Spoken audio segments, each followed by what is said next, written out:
Hello everyone, today I want to talk about the game Riptide GP Renegade for the PlayStation 4.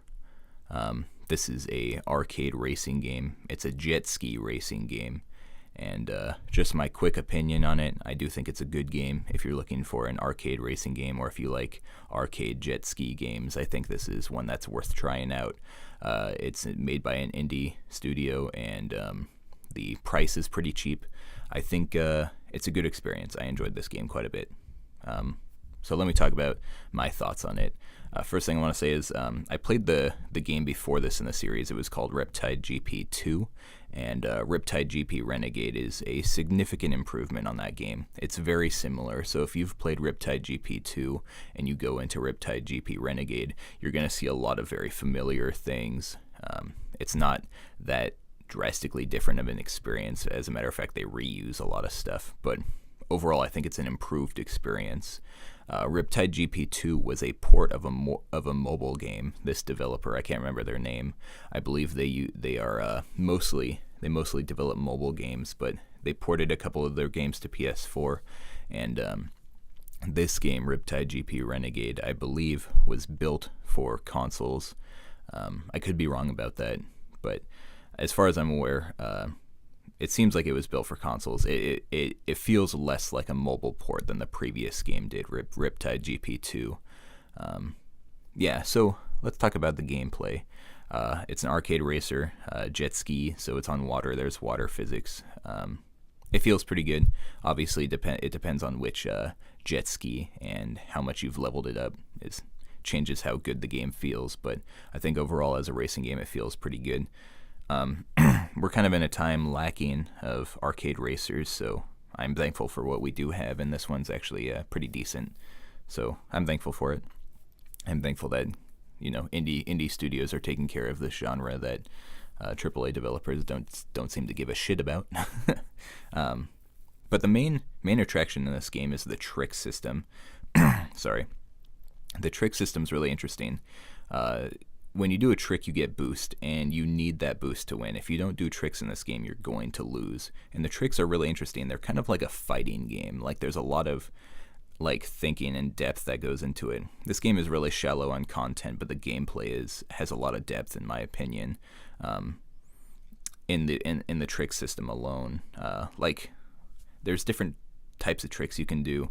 By really intricate ones that are impressive, and then there's just really quick, simple tricks.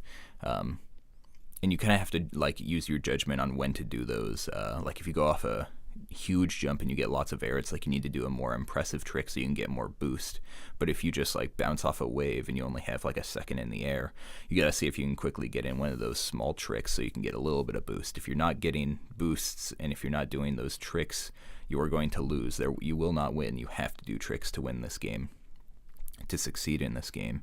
And the tricks themselves are really interesting. Like I said, it's like a fighting game. All the tricks are done in combos with the joysticks. So really simple tricks are just pointing the sticks in opposite directions. We'll do a flip, and that's a really easy, simple trick. But then, if you point them in a couple different directions, then you do a more intricate trick that takes more time, but it also gives you more boost. And there are things that you have to memorize, there are combos that you unlock, and then you have to memorize them because, if you do a trick over and over again, you get less points and less boost for doing it. And so you really have to memorize all the tricks that are you have unlocked. And it feels really good. It sounds like kind of a pain in the ass, but it's a really awesome system. I enjoy it a lot. It's one of the main draws of the game for me. Because if it was just a racing game, without that, it wouldn't be as fun and impressive. I think that this really adds a layer of depth to the gameplay that makes it more fun and enjoyable to play. And it also makes you feel good as a player, yeah, I fucking pulled that off, man. It's pretty sweet. Yeah, so the trick system is really unique in the gameplay. I haven't played a game like that before. Honestly, it feels like a fighting game and a racing game kind of at the same time. That might be taking it too far. Some people might disagree with that, but the combos remind me of a fighting game, and deciding on when to do those and which ones to do and having to memorize those are all kind of fighting game aspects. Like I said before, it has depth in the gameplay, but it's kind of shallow in the content. There's a multiplayer mode. I checked the online servers one time, and there was no one playing at the time I checked. It was like in the afternoon my time. There was no one online. This game's been out for a while, so it probably didn't have very much of a multiplayer base. So I didn't see anyone online, but it also has split screen multiplayer. Unfortunately, I don't have anyone to play it with me, so I didn't try that at all. But most of the time playing this game, you'll probably be playing the campaign, and the campaign is really simple. There's 4 types of events. There's race, elimination, freestyle, which is doing tricks, and then slalom, which is going in between the flags. And you're just going to be doing a series of those on different tracks over and over again. It's really simple. But they up the difficulty, and you're constantly unlocking new abilities and vehicles and upgrading your vehicles and stuff like that. So it doesn't really get old necessarily. And oh yeah, so there's not a whole lot of variety in the challenges that you're doing. You're going to be seeing a lot of the same levels over and over again, and doing like a lot of the same competitions and stuff over and over again. But there's enough variety in there to keep it fun. And there is a progression system. You're constantly unlocking new jet skis, and you're upgrading those jet skis and unlocking new abilities and tricks. You also unlock new characters. Those are mostly cosmetic. There's no, they're actually 100% cosmetic. There's no difference between the characters outside of how they look. I unlocked this girl who was wearing a bikini, and of course that's the one I chose, and I didn't change it because there's no reason to change a girl in a bikini. We'll just keep it just like that. Everyone else is wearing full body suits, and I like to see some ass when I'm playing video games. You know what I mean? Let's see here. So one of the main improvements from this game over the last game, Riptide GP Renegade seriously improved the AI from Riptide GP2. The AI in Riptide GP2 felt so robotic and static. And I like to compare games like this to Mario Kart. This game is it's an arcade racer, but not like like Need for Speed is an arcade racer, but it's a little bit more realistic of an arcade simulator or of an arcade racing game. I consider Riptide GP Renegade to be closer to Mario Kart in that aspect, and Mario Kart has a very human feeling AI. Like, I like racing the AI in Mario Kart because it feels like you're racing other human players. Riptide GP2 has very robotic AI that, they have a very strict path. They say the same speed the entire time. And it's just you got to level up your vehicle to get better than them, and then you'll win. And, it doesn't feel skill-based as much as it feels like upgrade-based. But Riptide GP Renegade, the AI isn't as good as Mario Kart, but it is significantly better than Riptide GP2. And Riptide GP Renegade, the AI actually feels a little bit more human. It feels less robotic and static. Like, it feels like you can actually take advantage of the AI a little bit more. It feels like a little bit more skill-based than upgrade-based. So that's good. Overall, I think this game is pretty good. Unfortunately, I didn't finish this game. I played it for about 7 or 8 hours, but I got about over 95% of the game done. There's 2 final challenges in the story mode. I didn't really talk about the story. The story is there. It's unobtrusive. It's pretty dumb, but there's some funny points. I genuinely smiled a couple times during it. It's a dumb story, but I think the game is better off for having it. It's better than just doing these challenges for no reason at all. And like I said, it's unobtrusive, so it's really not going to...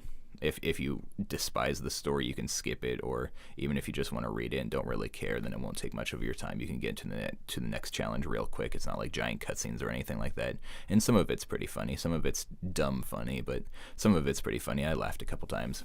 But anyways, I wanted to talk about the difficulty. Most of this game has a pretty fair difficulty. It depends on like leveling up and stuff, but I completed a little over 95% of it. But there's the last 2 missions I couldn't beat.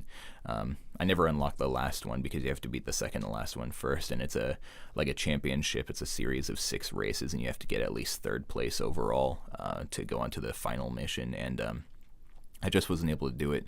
It was a little bit too much of a spike in difficulty, which is a shame.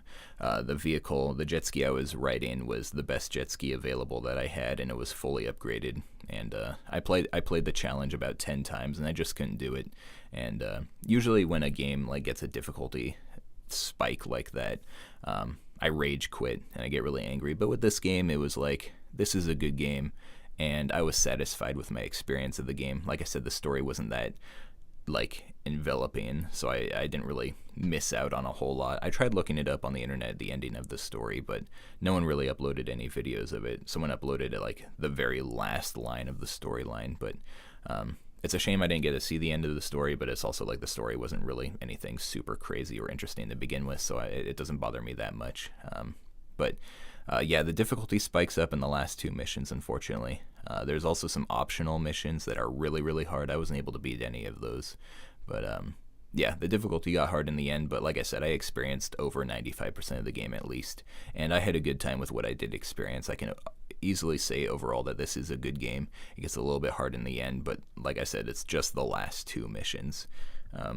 Yeah, so that's why I think of Riptide GP Renegade. I think it's a pretty good game. It's better than Riptide GP2, even though it's very similar. Like I said, we don't have very many arcade racers these days, and I'm thankful for the ones that we do get, and I think that this one's well worth your time if you're into that genre. Anyways, thank you guys for watching, and I'll see you guys in the next one.